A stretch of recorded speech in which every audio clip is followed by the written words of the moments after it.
नारायण का नाम लेंगे। नारायण नारायण। श्री पुरुषोत्तम मास महात्म्य का 18वां अध्याय।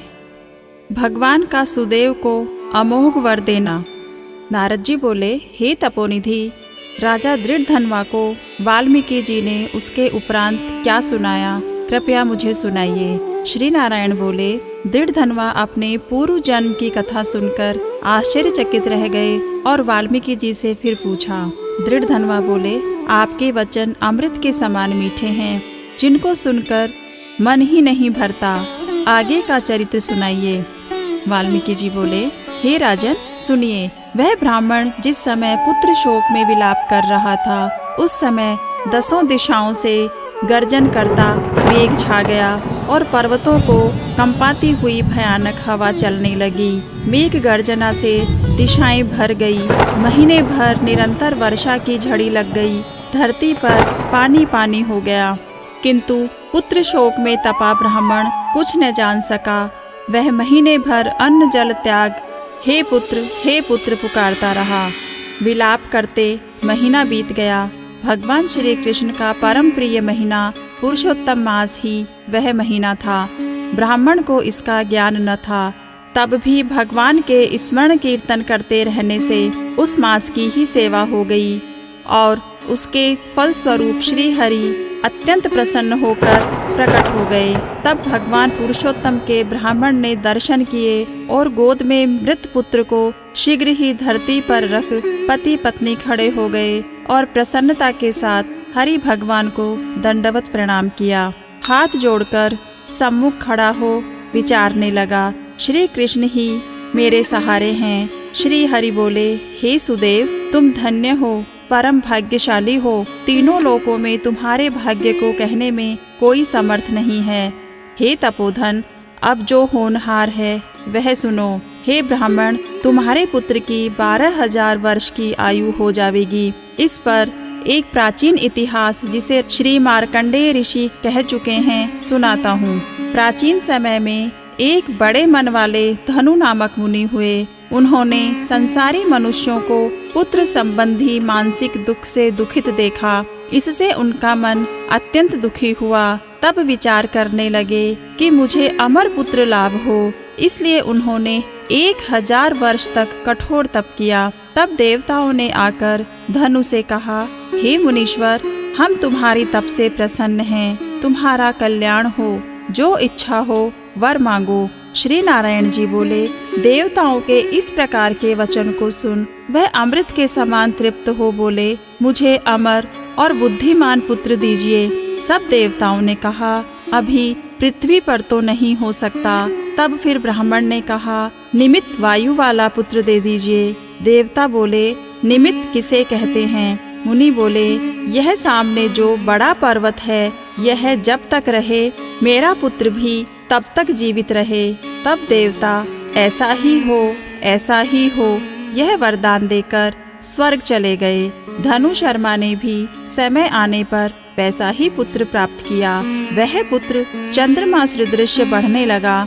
जब वह 16 वर्ष का हो गया, तब उसके पिता बोले, हे पुत्र, महात्माओं की निंदा कभी न करना। फिर भी वह मुनियों को सताता ही रहा, क्योंकि वह निमित्तायु था। इस घमंडवश वह उन्मत्त होकर मुनियों को कुछ भी नहीं समझता था।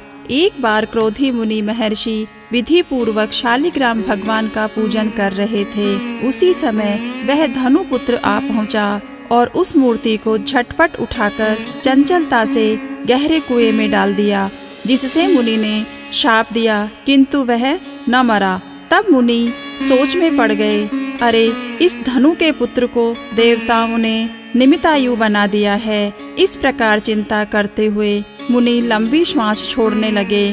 उस श्वास से अनेकों भैंसे उत्पन्न हो गए, जिन्होंने उस पहाड़ को टक्कर मार मार कर टुकड़े टुकड़े कर डाले, तथा उसी समय वह मुनि पुत्र भी मर गया।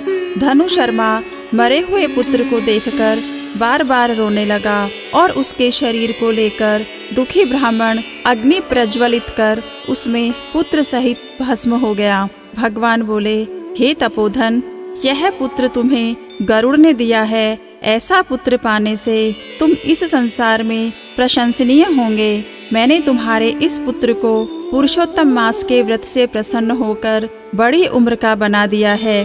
गृहस्थ धर्म का पूर्ण सुख भोग कर तुम ब्रह्मलोक में जाओगे और वहाँ भी सुखी रहोगे। इस प्रकार वहाँ 1000 देवताओं के वर्ष तक सुख भोगने के बाद पृथ्वी पर तुम्हारा जन्म होगा, जहाँ चक्रवर्ती राजा बनोगे। तुम्हारे 4 श्रेष्ठ पुत्र होंगे एवं एक भाग्यशालिनी सुशीला कन्या अत्यंत सुंदरी होगी।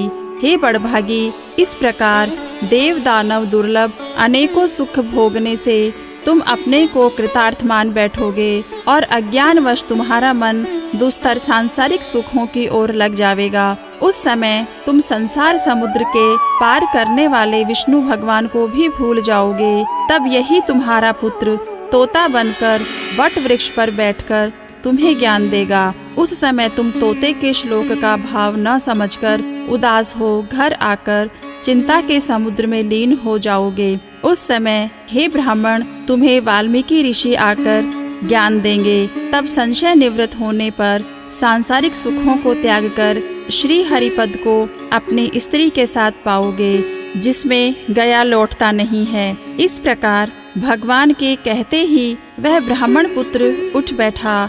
स्त्री पुरुष पुत्र को देखकर बड़े प्रसन्न हुए।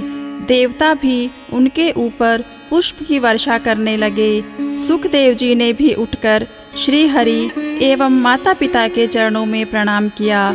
उस समय पुत्र को देखकर गरुड़ जी बड़े प्रसन्न हुए।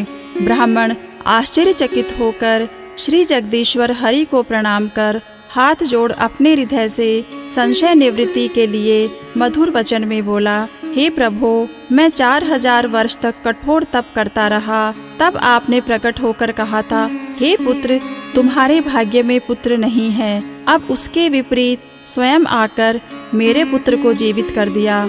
इसका क्या कारण है? श्री पुरुषोत्तम मास महात्म्य का 18वां अध्याय यहीं समाप्त होता है। नारायण का नाम लेंगे। नारायण नारायण।